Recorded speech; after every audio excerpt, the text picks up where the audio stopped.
Everyone, my self ઋતુ શુક્લા। આજનો topic છે જઠરાંત્રિય માર્ગના અંતઃસ્ત્રાવ। તો તેમાં 4 અંતઃસ્ત્રાવનો સમાવેશ થતો હોય છે: ગેસ્ટ્રિન, ગેસ્ટ્રિન ઇન્હિબિટરી પેપ્ટાઇડ, સિક્રિટિન અને કોલિસિસ્ટોકાઇનિન। ગેસ્ટ્રિનના નિર્માણ કરતા અંગને જઠર કહેવામાં આવે છે। તેના લક્ષ્ય અંગને પણ જઠર કહેવામાં આવે છે। તે જઠર ગ્રંથિને ઉત્તેજિત કરી એચસીએલ અને પેપ્સિનોજનના સ્ત્રાવને ઉત્તેજે છે। બીજા નંબરમાં આવશે ગેસ્ટ્રિન ઇન્હિબિટરી પેપ્ટાઇડ। તો તેને નિર્માણ કરતા અંગને પક્વાશય કહેવામાં આવે છે। તે અસર કરતા અંગને જઠર કહેવામાં આવે છે। તે જઠરના સ્ત્રાવ અને ચલિતતાને અવરોધવાનું કાર્ય કરતું હોય છે। ત્રીજા નંબરમાં આવશે સિક્રિટિન। તો તેને નિર્માણ કરતા અંગને પક્વાશય કહેવામાં આવે છે। તેનું લક્ષ્ય 3 છે। પહેલા નંબરમાં આવશે જઠર। તો તે જઠરની અંદર જઠર રસના સ્ત્રાવ અને ચલિતતાને અવરોધવાનું કાર્ય કરે છે।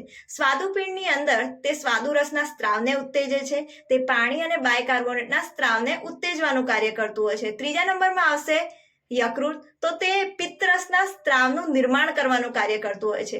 ચોથા નંબરના સ્ત્રાવને કહેવામાં આવે છે કોલિસિસ્ટોકાઇનિન, કે જેને આપણે સીસીકે કહીએ છીએ।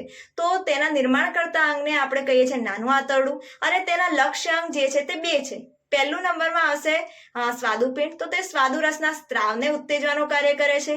તે પાણી અને બાયકાર્બોનેટના સ્ત્રાવને ઉત્તેજે છે। અને બીજા નંબરમાં આવશે યકૃત। તો તે પિત્તરસના નિર્માણને ઉત્તેજતું હોય છે। મારી ચેનલને લાઇક, શેર અને સબસ્ક્રાઇબ કરવાનું ભૂલતા નહીં। Thank you.